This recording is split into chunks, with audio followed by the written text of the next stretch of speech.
Thank you. So I want to say thanks to George for that wonderful work.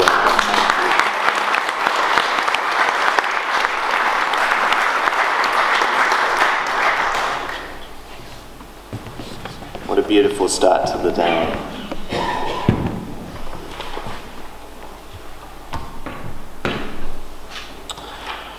I think that was a really lovely way to open. So the idea of being able to tell your own stories in your own place and be able to share those stories in your own place is very relevant to everybody here. And I think that's a really beautiful start to set the scene.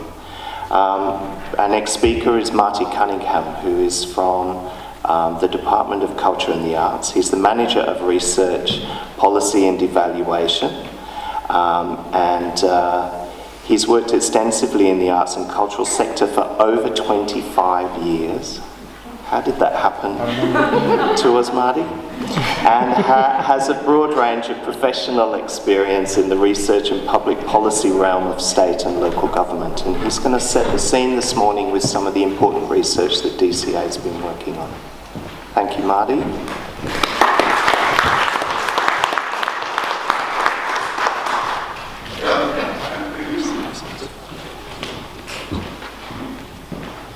Thank you for that introduction, Ricky, and thank you, George, for that warm and moving welcome. I think it's still with us. I particularly love the Art on the Move. That was great. And I'd like to acknowledge and pay my respects to the Mandurah Performing people and their elders past and present, and acknowledge their continuing cultural practices and the connection to land. Good morning. It's my pleasure to be here today with you for the Regional Galleries Forum.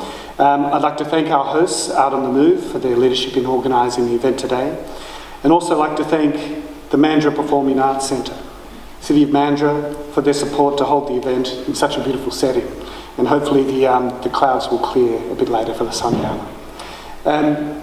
So today's title of the presentation, Setting the Scene, Visual Art Landscapes in WA, it may be a bit ambitious to achieve in 20 minutes, and I won't try and give a definitive overview of the incredible breadth of practice, galleries and art centres across the state. But as mentioned, I'm the Manager of Research, Policy and Evaluation, so I'll probably present more of a sort of a drier strategic and research sort of approach to it. We'll provide an overview of the visual arts sector and the role that DCA plays in supporting it, outline our strategic commitment to arts and culture in the state, and share with you more about some of the recent work that we're doing in this space with the Visual Arts Review. And lastly, and I think importantly, we see today as an opportunity to further the conversation around the infrastructure needs of regional public galleries and artists, and to find a way to capture and articulate the community-driven demand for visual arts in regional WA. So first off, an overview of the regional arts sector. The public and community galleries in regional WA play a critical role in delivering inspiring visual arts experiences to residents and visitors, providing programs that engage the community, displaying works from their own collections and from local artists, and providing the infrastructure to host touring exhibitions which connect interstate and national product and audiences. While there are only a handful of galleries that would be considered A-class, the landscape of visual arts in the region includes galleries and artist-run initiatives operating from buildings that may not immediately be recognisable as traditional or fit-for-purpose art spaces. More often than not, there have been heritage buildings, once hospitals, factories or grocery stores, converted to accommodate exhibitions, contain studio spaces, host residencies, and operate as multi-use arts venues, providing a creative hub for their own region. They operate under a variety of structures, ranging from local government-owned facilities, not-for-profit arts and cultural organisations, artist initiatives, and community-owned Aboriginal arts centres. They're also funded through various combinations of government funding and private sponsorship. In fact, by their very nature, the the public gallery sector is partnership driven. The variety of cultural institutions, organisations and individuals represented here today demonstrates the depth and breadth of collaboration required to provide regional audiences with exhibitions and the public programming opportunities that are engaging and relevant to the regions.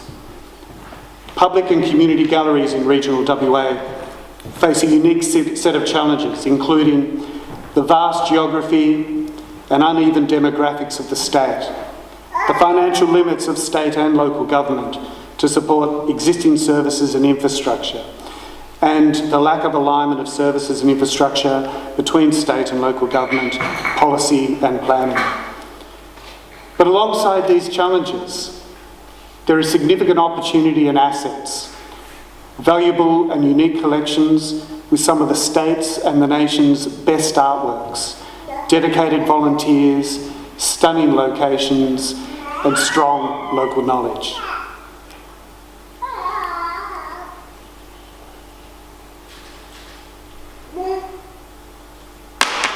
Now, I knew this was going to cause a problem when I had to do a back. Got it, found it. Okay.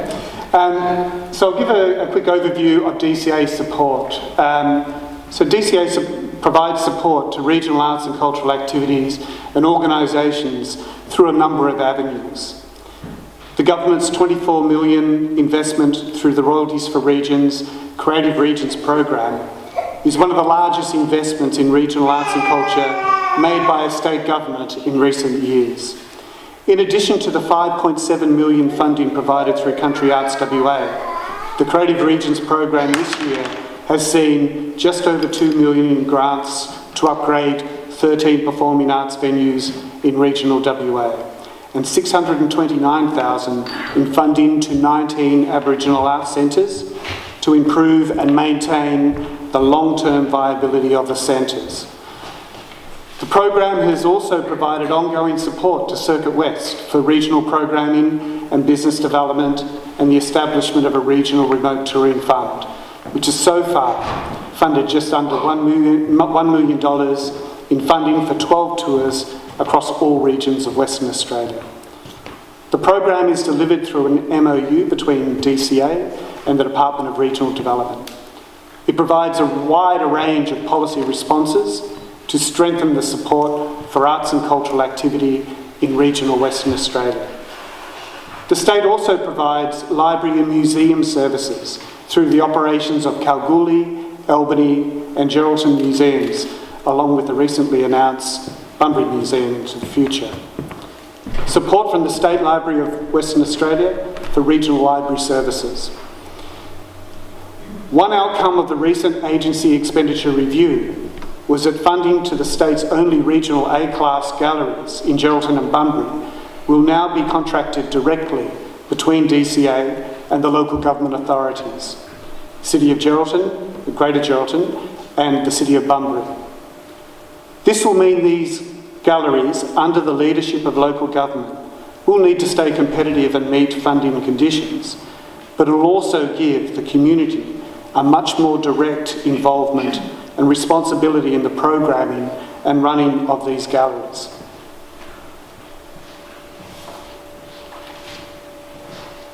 Recent data that we provided to the regional mapping project currently underway through Country Arts and the Chamber indicated that approximately $8.5 million in grants was provided to regionally located individuals and organisations over the past 5-year period. Now, this doesn't include funding for activity that's situated regionally, where the applicant is located in the metropolitan area. In addition, there is a range of organisations that are funded to undertake activities and deliver services to regional communities in Western Australia. It's Country Arts, who also administer funding of nearly $800,000 for regionally based organisations and activities in the region for DCA. In addition, Community Arts Network, Art on the Move, ArtSource, Form, Awesome Festival, International Art Space, Dada and many other organisations deliver visual arts programs and services to the region. Just quickly, some of the key stats for visual art support for DCA. As you can see, over that period from 2010 to 2015, DCA awarded 31% of grants to individual visual art and crafts artists. This makes it the highest proportion of funding for any art form in that period. In the year 2014 to 15, over $560,000 was invested in visual arts and craft activities. DCA invests in 7 organisations through its organisation investment program that are entirely or partially involved in visual arts program, totalling nearly $3 million per annum. There are 2 West Australian visual arts organisations, Form and PICA, currently funded through the Australia Council's 4-year funding program, the Visual Arts and Crafts Strategy. 7 of the 11 organisations currently receiving core arts funding through the Regional Organisation Funding Program administered by Country Arts on behalf of DCA have a significant visual arts focus.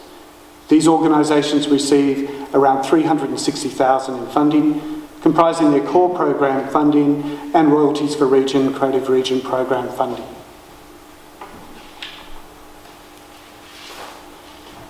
Now, DCA's strategic commitment happens on a number of levels. First, through the Strategic Directions 2016-31, or as we like to call it, SD 1631, the first long-term vision for arts and cultural development in Western Australia.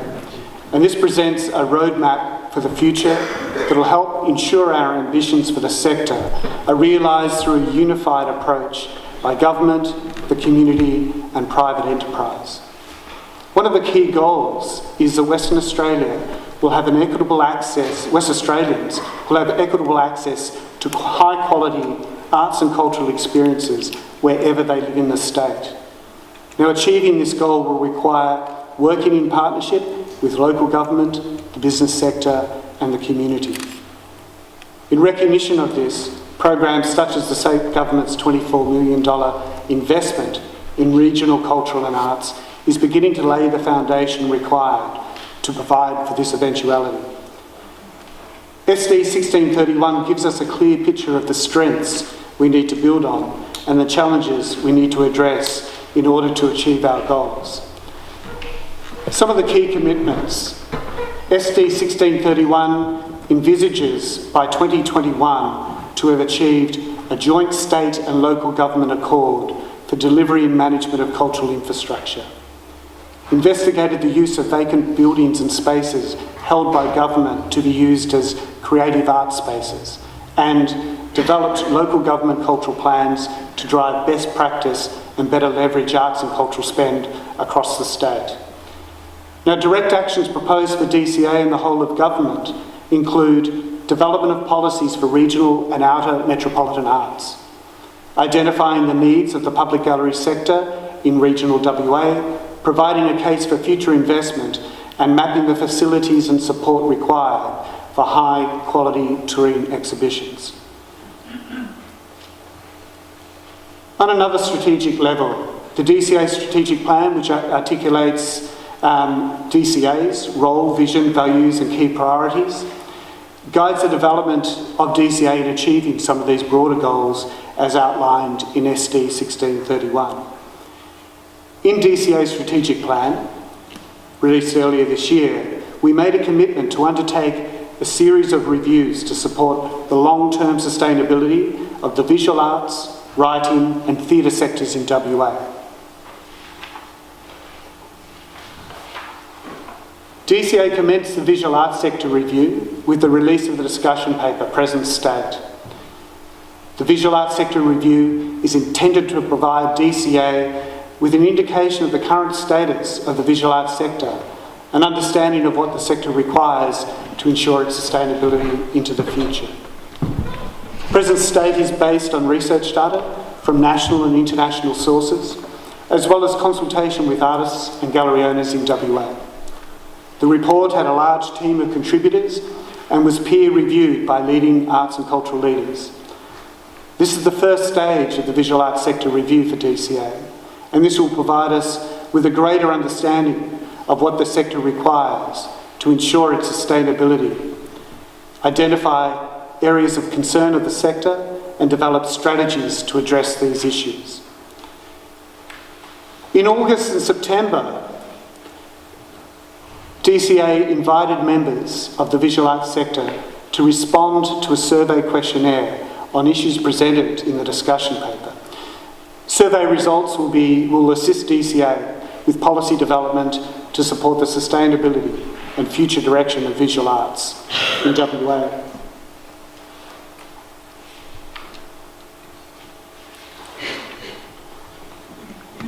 Here are some of the initial themes and observations.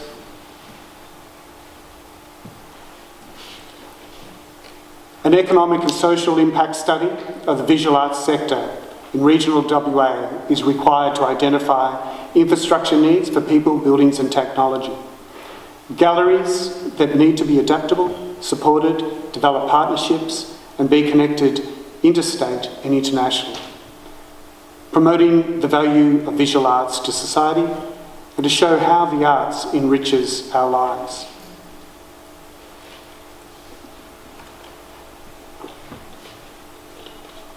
Now, these overall needs are for both the metropolitan and regional artists and arts workers, but DCA acknowledges the regional issues are magnified because of other issues affecting arts and culture in regional settings, such as access to networks, infrastructure and support.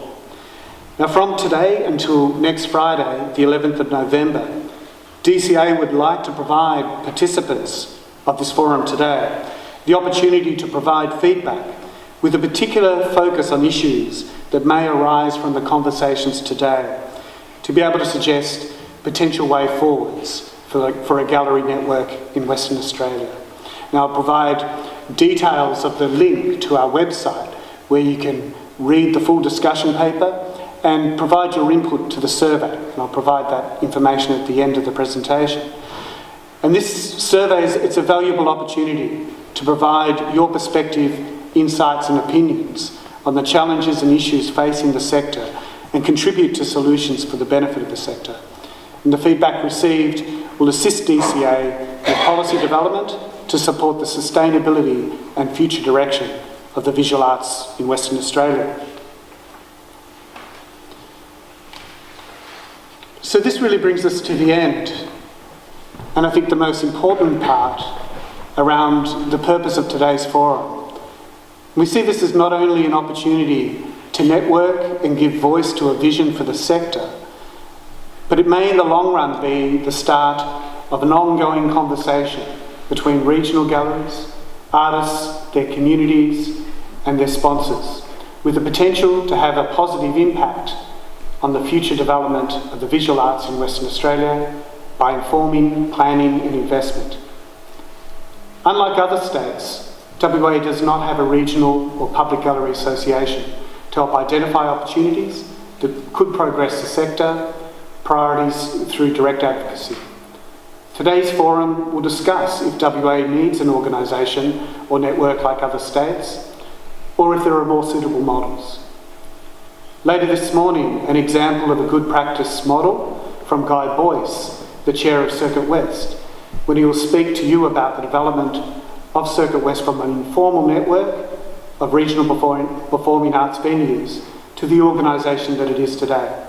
Now, Circuit West is playing a critical role in the delivery of the Royalties for Region $24 million investment in arts and culture by providing expertise and advice on business planning and programming, audience development and community engagement programs, all designed to increase regional communities' access to quality arts experiences and providing sustainability for performing arts and entertainment centres in regional Western Australia. Now, this example presents one potential model for consideration in addressing the needs of regional galleries and artists, and there's many others. But it provides an opportunity to consider the key requirements to better articulate the community-driven demand and the value for arts and culture in regional Western Australia. I'll leave you with the details of the survey and how to access, And through Art on the Move, we'll try and circulate that link as well. It's a particular link which was set up for the survey, which actually will enable us to actually identify not you as individuals, but your contribution from today, and particular contribution around the discussions for regional galleries. Thank you very much.